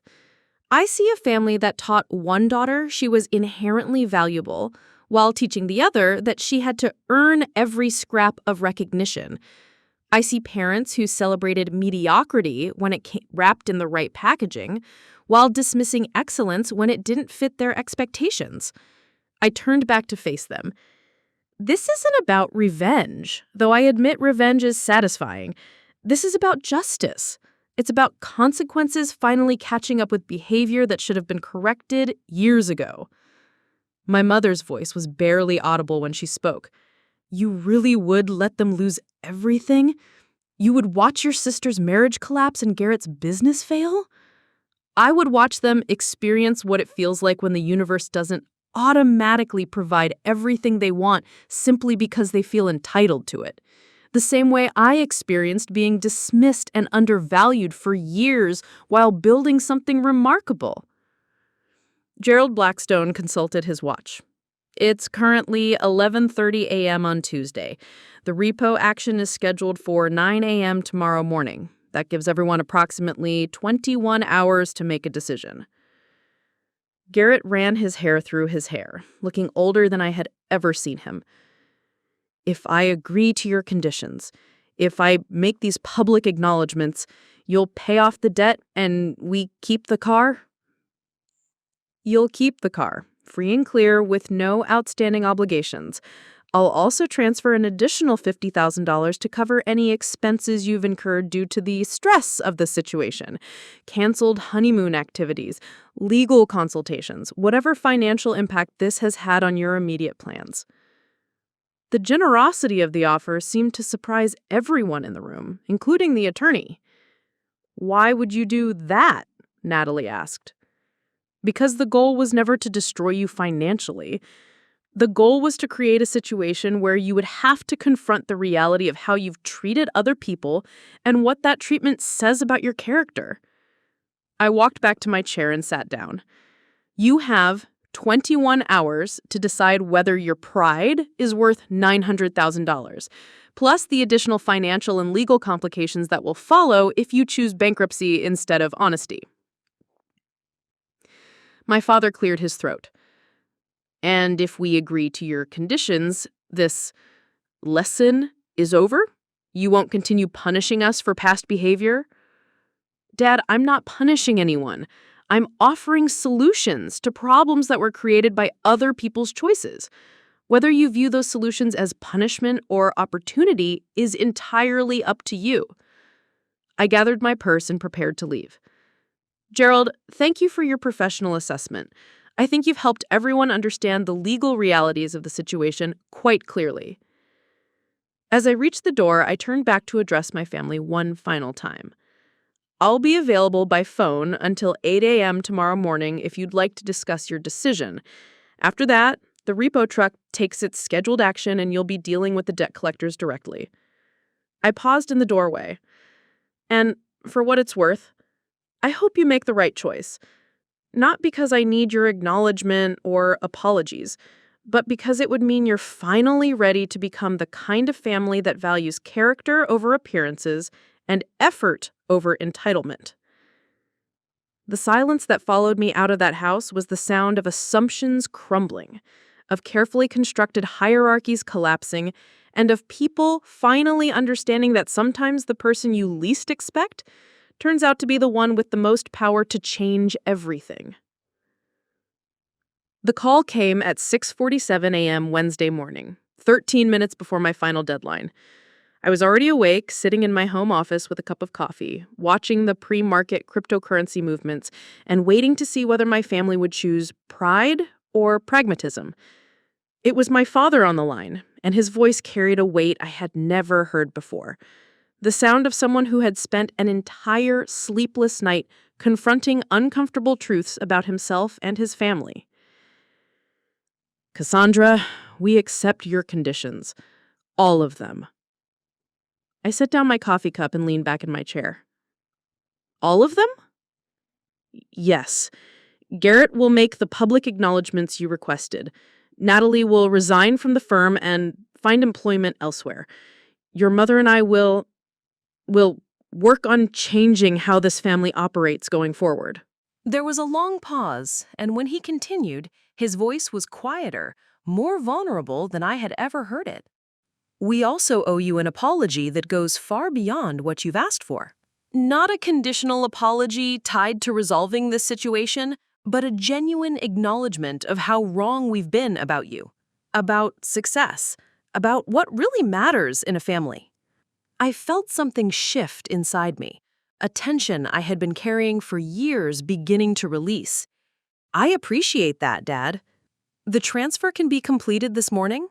I'll have the funds wired within the hour. The debt will be satisfied by noon and the repo action will be canceled. Garrett and Natalie will have clear title to the car by end of business today. And the additional $50,000 you mentioned will be in their account by this afternoon. After we hung up, I sat in my quiet apartment for several minutes, processing what had just happened. The elaborate plan I had been building for months was complete. Justice had been served, lessons had been learned, and my family would never again make the mistake of underestimating someone based on superficial appearances. But more than that, something fundamental had shifted in our family dynamic. For the first time in my adult life, I had been seen and acknowledged for who I really was, rather than dismissed based on assumptions about who I should be. The financial transfers took exactly as long as I had promised. By 11:30 a.m., nearly $900,000 had moved from my accounts to various creditors, clearing all outstanding obligations associated with the Aston Martin. By 2 p.m., $50,000 appeared in Garrett and Natalie's joint checking account, along with a note that simply said, "For your inconvenience, -C." The first public acknowledgement came that Friday evening at the Willowbrook Country Club's monthly business networking event. I wasn't there personally, but 3 different people sent me videos of Garrett's speech. He stood at the podium in the main dining room, addressing an audience of approximately 200 people from the local business community, the same people who had witnessed his confident displays of wealth and success over the years. "I want to address something publicly that I should have addressed privately years ago," he began, his voice steady but clearly strained. "For too long, I've operated under the assumption that success looks a certain way, that worth can be measured by appearances, and that some people are naturally more deserving of respect than others." The room was completely silent, clearly sensing that something significant was happening. Recently, I learned that someone I had dismissed and condescended to for years, someone whose intelligence and achievements I had completely underestimated, had quietly built more success than I could have imagined. Not only had I been wrong about their capabilities, but my behavior toward them had been inexcusably arrogant and cruel. He paused, looking directly into the camera that someone in the audience was using to record his remarks. I'm talking about my wife's sister, Cassandra Hartwell. For years, I treated her as if she were less capable, less intelligent, and less deserving of respect than I was. I made assumptions about her life and her choices that were not only wrong, but reflected my own limited understanding of what real achievement looks like. The murmur that went through the crowd was audible on the video. It turns out that while I was judging her for living modestly and working in what I considered dead-end jobs, she was building a cryptocurrency portfolio worth nearly $50 million. While I was assuming she couldn't possibly understand complex financial matters, she was executing investment strategies that put my business school education to shame. I had to admit, even though the apology was part of our agreement, Garrett's delivery was more genuine and thorough than I had expected. This experience has taught me that assumptions about other people say more about the person making the assumptions than they do about the people being judged. It has taught me that real intelligence often works quietly and doesn't need to announce itself. And it has taught me that treating people with respect and dignity should be based on their humanity, not on my limited perception of their achievements. He concluded by saying, "I owe Cassandra not only an apology, but my gratitude for teaching me these lessons in a way that I'll never forget. And I owe everyone in this room a commitment to be a better person, a more thoughtful business person, and someone who values character over appearances." The video ended with sustained applause, but more importantly, it showed a man who genuinely seemed to understand what he had learned about himself. The second major change came 2 weeks later when Natalie submitted her resignation from our father's firm. Her letter, which she shared with me, was remarkably self-aware. After considerable reflection, I've realized that my position at this firm was more about family connection than professional qualification. While I've learned valuable skills during my time here, I haven't truly earned my role through merit or independent achievement. I believe it's time for me to discover what I'm capable of when I have to rely on my own abilities rather than my family name. She found employment 3 weeks later as a junior account coordinator at a mid-sized marketing firm across town. The salary was less than half what she had been making at her father's company, and she no longer had access to the comfortable perks and flexible schedule she had grown accustomed to. But when I saw her at our first family dinner after all these changes, she looked different, more grounded, more genuine, less performatively confident. When she talked about her new job, there was real pride in her voice. Not the artificial pride of someone playing a role, but the satisfaction of someone discovering their actual capabilities. "It's harder than I expected," she told me privately after dinner. "I actually have to prove myself every day. But it's also more satisfying than I thought it would be. When I complete a project successfully, I know it's because I did the work, not because someone was doing me a favor." The most significant change, though, was in our family gatherings themselves. The casual cruelty that had characterized so many of our interactions was gone, replaced by genuine interest in each other's lives and accomplishments. My parents began asking real questions about my work, my investments, and my perspective on various issues. Not the polite, dismissive questions they had asked before, but the kind of questions you ask someone whose opinion you actually value. My mother, who had spent years introducing me as someone who works in computers, began describing me as a successful cryptocurrency investor and blockchain consultant. More importantly, she began treating me as someone whose insights about business and finance were worth hearing. 6 months after the wedding, I received a handwritten letter from Garrett that surprised me with its depth and sincerity. "Cassandra," it read, "I've been thinking about the lessons you taught me, and I wanted to share some thoughts that have been weighing on my mind. The debt situation with the car was certainly a wake-up call, but the more I've reflected on it, the more I realized that the real gift wasn't your willingness to pay off those obligations.